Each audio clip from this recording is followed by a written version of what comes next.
अस्सलाम वालेकुम।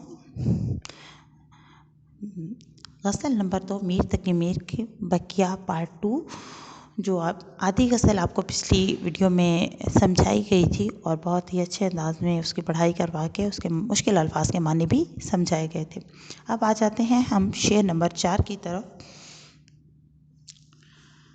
अब जान जिसमें खाक से तंग आ गई बहुत, कब तलक एक टोकरी मिट्टी को ढोइए। शेर में शायर ने बड़े दिलफरेब अंदाज में इस चुटकी भर खाक के इंसानी जिस्म को मिट्टी की टोकरी कहा है। अब ये मुट्ठी भर मिट्टी से बना ये खाक का पुतला इस जिंदगी से उकता गया है। अब इसमें इतनी कुव्वत और ताकत नहीं कि इसे मज़ीद घसीटा जाए।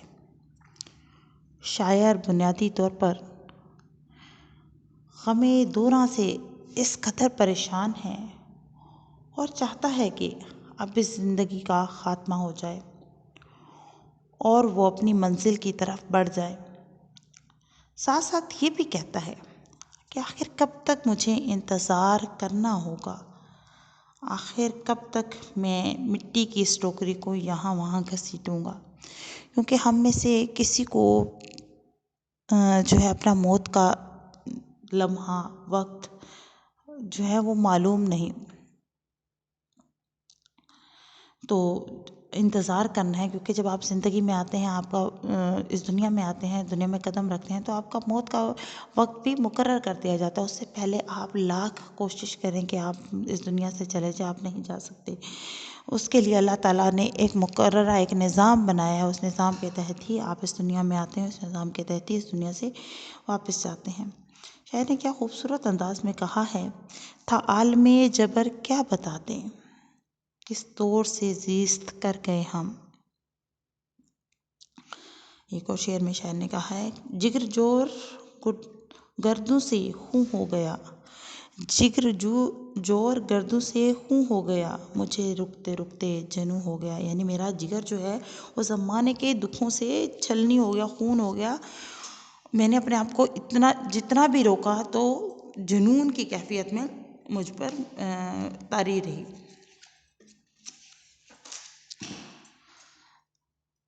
अगर इंसानी ज़िंदगी मुसलसल आजमाइशों और तकलीफ़ों से भरी हो तो ऐसी ज़िंदगी इंसान को किसी बोझ से कम नहीं लगती, जैसे कि मीर की ज़िंदगी थी।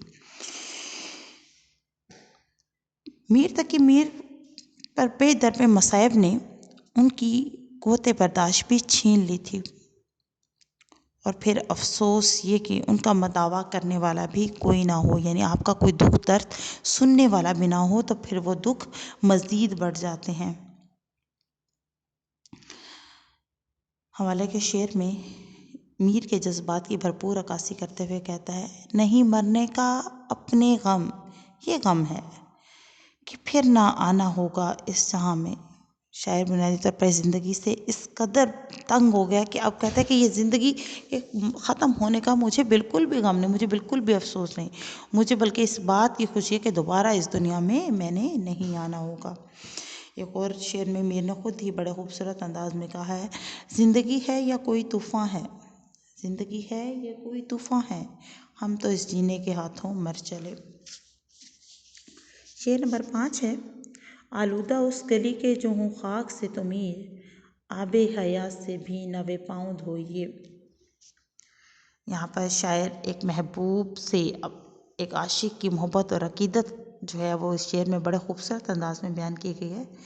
शायर का कहना है, महबूब का घर जिस गली में है वो इंतहाई मुक़द्दस मुकाम है। किसी भी आशिक के लिए महबूब का घर, महबूब की गली, महबूब का हर हर अंदाज, हर हर रुख जो है वो उसको बड़ा ही दिलकश और मुक़द्दस लगता है। इस गली में इतनी कशिश होती है कि इंसान खुद ब खुद उसकी तरफ खिंचा चला जाता है। और अगर इस शेर को हम इश्क़ हकीकी के तनाजुर में देखें तो जब हम बैतुल्लाह की ज़ियारत का इरादा करते हैं तो ख्वाह हम इसे कितनी ही बार देख चुके हों, एक अजब सी कशिश हमें उसकी जानिब खींचती है और हमें वो नज़ारा इस कायनात का सबसे हसीन नज़ारा लगता है।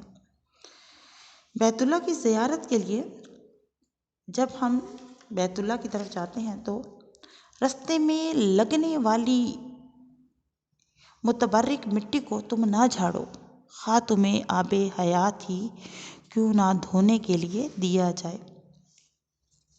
हवाले का शेर है, ले लिए हमने लिपट कर बोसे, ले लिए हमने लिपट कर बोसे, वो तो कहते रहे हर बार ये क्या, वो तो कहते रहे हर बार ये क्या।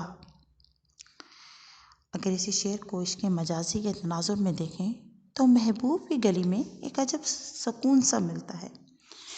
महबूब के दीदार की खातिर आशिक के कदम खुद ब खुद उसकी गली की जानिब उठ जाते हैं। आशिक महबूब की एक झलक के लिए सारा दिन उस रास्ते पर नज़र लगा के रखता है जहाँ से उसका महबूब गुजरता है। महबूब का दीदार हो ना हो, उसके पाँव के निशान जो हैं उसे गली में दिखाई देते हैं।